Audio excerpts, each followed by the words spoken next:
Bom, hoje nós vamos concluir a apresentação do capítulo 7, né?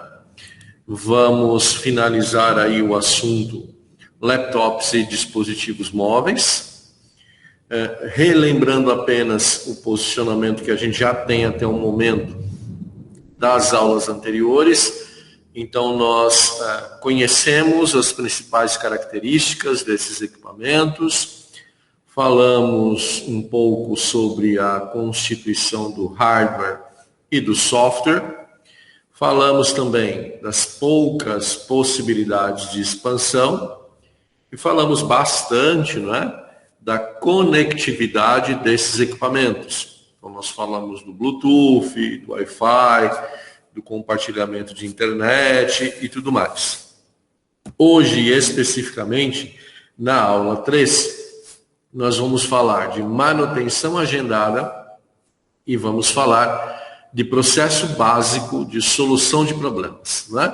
Vamos aí dar uma pincelada nos principais problemas dos laptops e também de alguns problemas relacionados aos dispositivos móveis, celulares e tablets.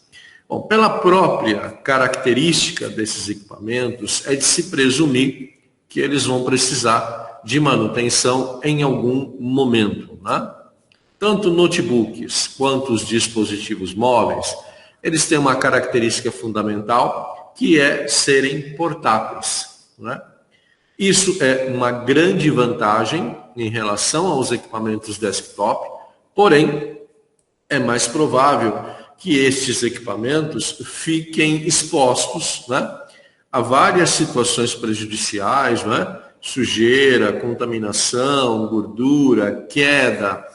Muita gente esquece o celular e o notebook no carro, deixa lá no sol o dia inteiro, esse dispositivo cai, trinca a tela, enfim. Por serem portáteis, tem problemas que vão surgir relacionados justamente a esta característica. Um outro detalhe muito importante é que a gente precisa sempre ter em mente que esses equipamentos, eles são pequenos, Então existe sempre uma grande concentração de componentes ocupando uma área muito pequena. Então vamos focar aqui, por exemplo, na situação dos notebooks. Logo abaixo do teclado, nós temos a placa-mãe, nós temos o disco rígido, os módulos de memória. Nós não temos espaço sobrando. Isso é uma característica legal, porque nos garante a portabilidade, o ser portátil. Porém, é ruim quando, por exemplo, cai um copo de refrigerante, um copo de água sobre esses equipamentos. Então, geralmente, quando isso acontece, o prejuízo acaba sendo grande por conta desta alta concentração de componentes. Quanto mais rápido o usuário pedir socorro para resolver um derramamento de líquido, mais chances a gente tem de conseguir colocar o equipamento para funcionar novamente. É óbvio que existem situações onde nós pouco temos o que fazer. O cidadão lá entra na piscina com o celular no bolso, não há o que ser feito.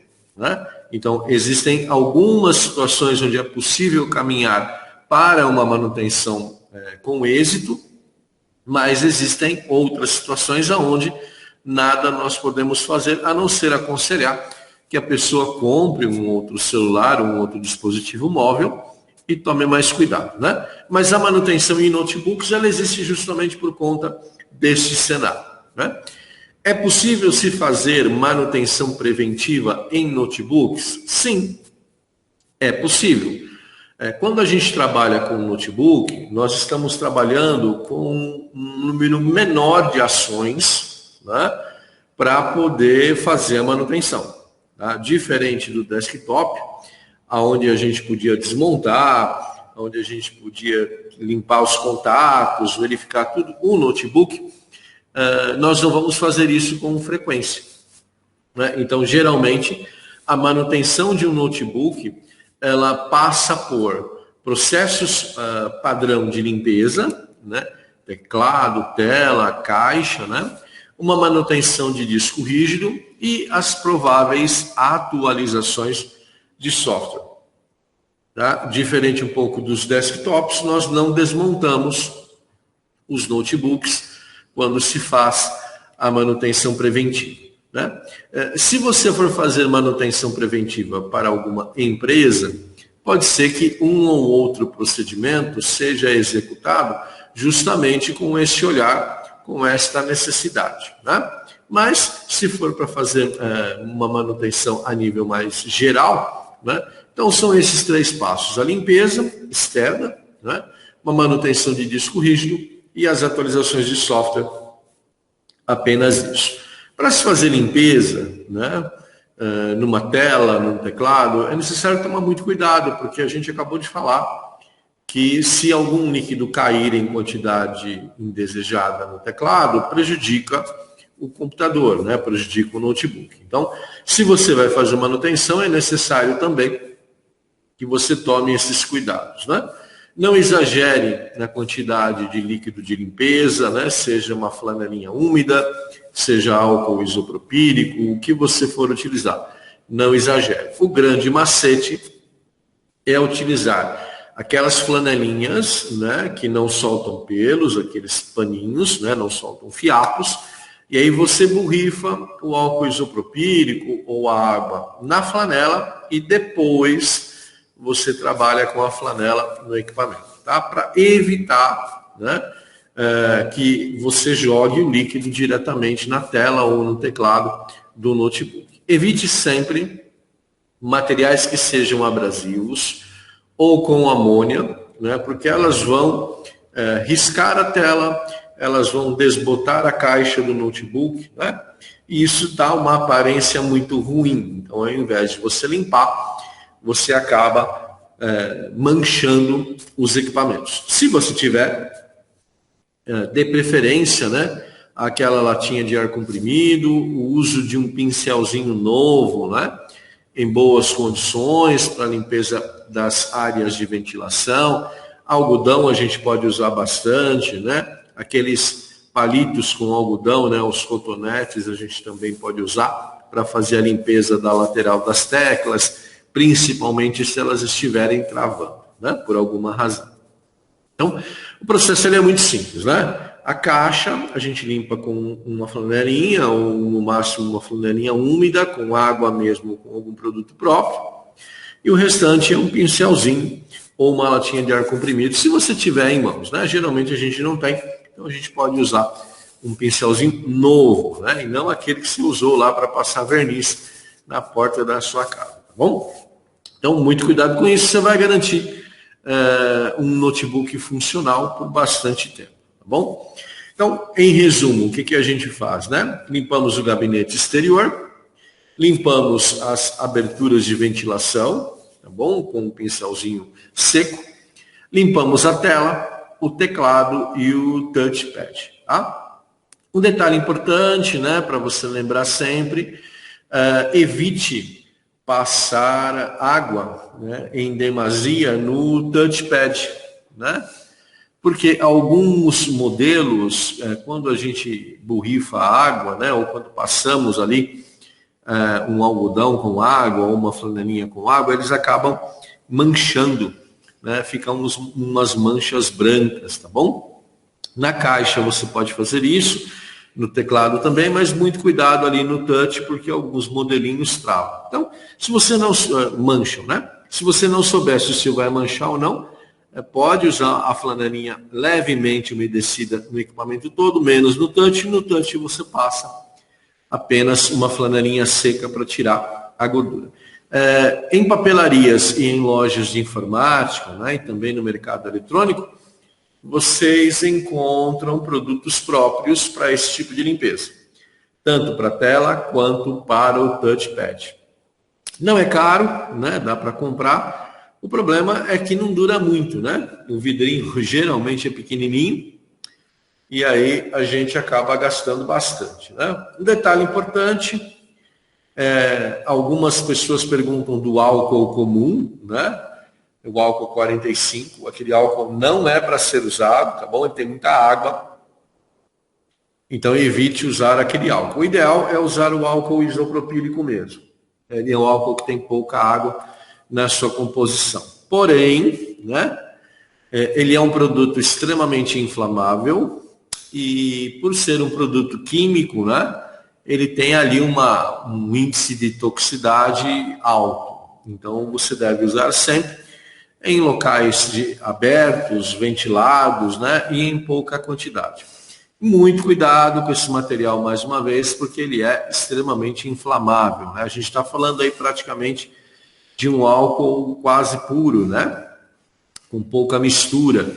Então, é bem provável que ele pegue fogo com muita facilidade. Então, esses 5 itens nos permitem manter uma manutenção preventiva a nível de funcionalidade externa muito interessante. Lembrando, né, que além dessa limpeza externa, a gente faz a organização dos arquivos do disco rígido e verificamos também as possíveis atualizações, tanto para o sistema operacional quanto para os aplicativos.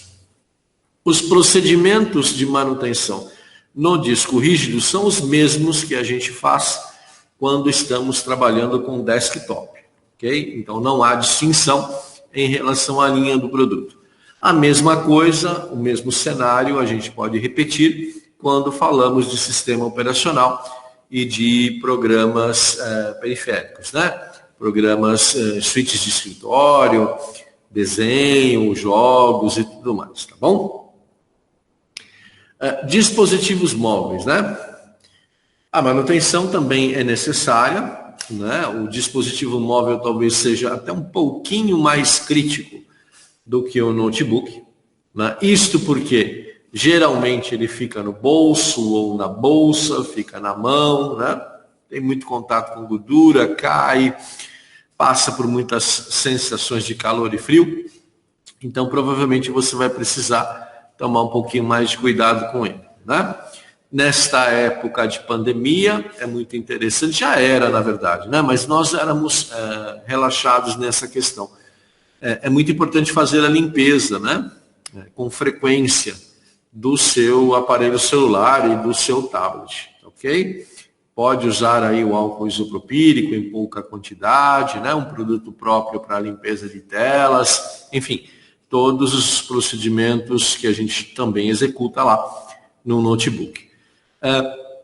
No dispositivo móvel a gente vai fazer a limpeza, né? A limpeza externa, tá bom? Evite usar amônia, evite usar álcool comum, tá? É uma tela sensível ao toque, então todo cuidado aí é pouco.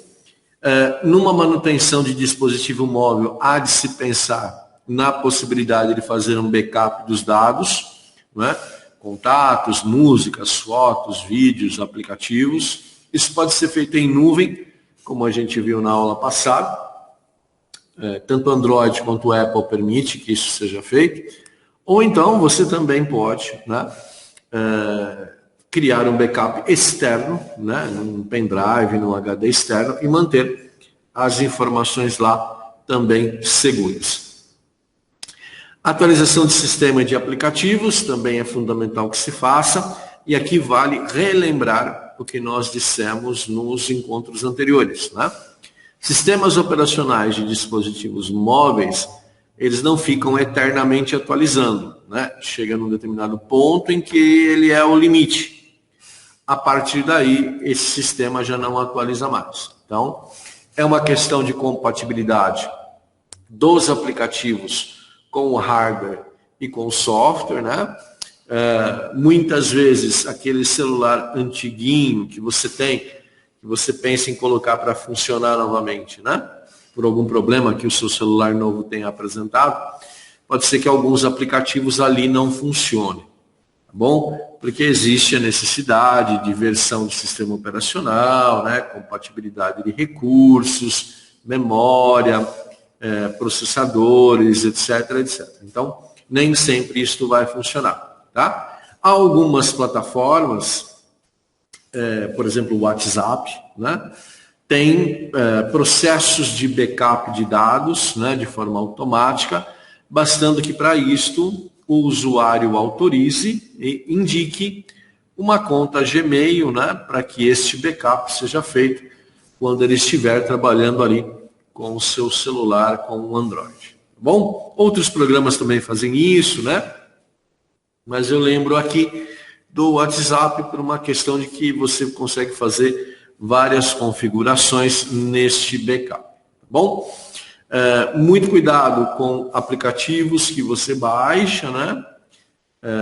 Muito cuidado com a reputação desses aplicativos. Procure sempre obter informações, não é? Verificando lá os comentários, as estrelas que esse aplicativo recebe, para não ter nenhuma surpresa desagradável mais adiante.